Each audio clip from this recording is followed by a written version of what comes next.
ആത്മാവും എല്ലാത്തിലേക്കുമുള്ള ഉയർച്ചയായിട്ടാണ് നമ്മളത് ചെയ്യുന്നത്. നമ്മുടെ മനസ്സിനും അതുപോലെ തന്നെ ശരീരത്തിനും ആരോഗ്യം ഉണ്ടാവാൻ വേണ്ടി യോഗ നമ്മൾ ശീലിക്കുന്നത് വളരെ നല്ലൊരു കാര്യമാണ്. പലതരത്തിലുള്ള രോഗങ്ങളെ പ്രതിരോധിക്കാനും അതുപോലെ തന്നെ നമുക്കറിയാം ആധുനിക ജീവിതത്തിൽ എല്ലാവരും അവരുടെ തിരക്കുകൾ, ജോലി തിരക്കായിരിക്കാം, മറ്റു തിരക്കുകളായിരിക്കാം, അതിന്റെ ഒരു ഓട്ടപ്പാച്ചിലാണ്. അപ്പൊ പലതരത്തിലുള്ള മാനസികമായിട്ടുള്ള ടെൻഷൻ നമുക്ക് നേരിടാറുണ്ട്. അപ്പൊ അത്തരത്തിലുള്ള സമ്മർദ്ദങ്ങളൊക്കെ കുറയ്ക്കാൻ വേണ്ടി യോഗ ശീലിക്കുന്നത് വളരെയധികം പ്രയോജനപ്രദമാണ്. അപ്പൊ നിങ്ങൾക്ക് കുട്ടികൾക്ക് അറിയുന്നുണ്ടാവും, അല്ലെങ്കിൽ നിങ്ങൾ ടിവിയിലോ അല്ലെങ്കിൽ മറ്റെവിടെയെങ്കിലും വെച്ച് ഇത്തരം യോഗകളൊക്കെ ചെയ്യുന്നത് കണ്ടിട്ടുണ്ടാവും. ഇപ്പൊ കഴിഞ്ഞ ദിവസങ്ങളിലൊക്കെ പേപ്പറിലും ന്യൂസിലൊക്കെ വന്നിട്ടുണ്ടാവും യോഗ ദിനവുമായി ബന്ധപ്പെട്ട വാർത്തകളും എങ്ങനെയാണ് ചെയ്യുന്നത്. കുട്ടികൾക്ക് ശീലിക്കാവുന്ന ചെറിയ ചെറിയ യോഗ ചെയ്യാനുണ്ടാവും. അപ്പൊ അതൊക്കെ എന്ത് ചെയ്യണം, കഴിയുന്നവരെ എന്ത് ചെയ്യണം, അത്തരം കാര്യങ്ങൾ വളർത്തിയെടുക്കാൻ ശ്രദ്ധിക്കണം. അപ്പൊ അതിന് താല്പര്യമുള്ള ആളുകൾ ഉണ്ടാവില്ലേ? അപ്പൊ അതിന്റെ ഭാഗമായിട്ട് നമ്മൾ അസംബ്ലി കഴിഞ്ഞാൽ ആ താല്പര്യമുള്ള കുറച്ച് കുട്ടികൾക്ക് മാത്രമായിട്ട് ഇവിടെ നിൽക്കാം, ബാക്കിയുള്ളവർ അവരുടെ ക്ലാസ് പോകും. അപ്പോൾ ശ്രീജ ടീച്ചർ നിങ്ങൾക്ക് അതിന്റെ ചില ഭാഗമായിട്ടുള്ള കുറച്ച് കാര്യങ്ങൾ നിങ്ങൾക്ക് പറഞ്ഞു തരും. അപ്പൊ അതെല്ലാവരും ശ്രദ്ധിച്ചിട്ട് എന്ത് ചെയ്യണം, നമ്മുടെ ജീവിതത്തിന്റെ ഒരു ഭാഗമായിട്ട് ദിവസേന ഇത് ചെയ്യാനുള്ള ഒരു ശ്രമം എല്ലാവരുടെയും ഭാഗത്തുനിന്ന് ഉണ്ടാവണം. ഇതിനു വേണ്ടിയിട്ടാണ് പറഞ്ഞത്. ഇതിനു വേണ്ടിയിട്ടാണ് നമ്മുടെ ശരീരത്തിനും മനസ്സിനും നല്ല ആരോഗ്യമുള്ളവരായി മാറി നല്ല ആരോഗ്യമുള്ള തലമുറയെ വാർത്തെടുക്കുന്നതിന്റെ ഭാഗമായിട്ട് യോഗ ശീലിക്കുന്നത് വളരെയധികം നല്ലൊരു കാര്യമാണ്. അപ്പൊ അതെല്ലാവരും ചെയ്യാൻ വേണ്ടി ശ്രദ്ധിക്കുക കേട്ടോ.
യോഗം.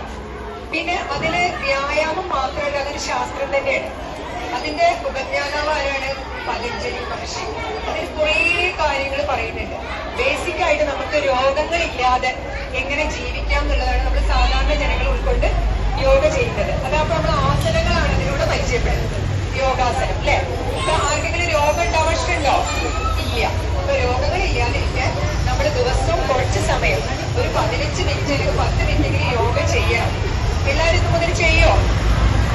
അപ്പൊ ചെയ്യണം. അതിനാണ് ഈ യോഗ നമ്മുടെ ജീവിതത്തിൽ ഉൾക്കൊള്ളുന്നത്. അപ്പോ ഇതിന് ഒരു മന്ത്രമുണ്ട്. അത് നമുക്ക് ടീച്ചറിനെ എഴുതി ചൊല്ലിത്തരും. അത് പ്രാർത്ഥിച്ച് ഇത് നമ്മൾ ചെയ്യുമ്പോൾ ഒരു പ്രാർത്ഥന വേണ്ടേ?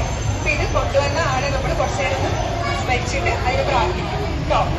പിന്നെ ഇത് ശരീരവും മനസ്സും ആത്മാവും ഒക്കെ കൂടി ഒരു നിയന്ത്രണമാണ് എന്നാണ് പറയുന്നത്. നമുക്ക് പെട്ടെന്ന് ഒരു പകർച്ച ഒന്നും വരില്ല, കാര്യങ്ങൾ ശ്രദ്ധ കിട്ടും, പഠിക്കുന്നതൊക്കെ ഓർമ്മ കിട്ടും. ഇപ്പൊ അധികം ആൾക്കാർക്ക് പ്രായമായാലും യോഗേന ചിത്തസ്യ മതേന വാചാ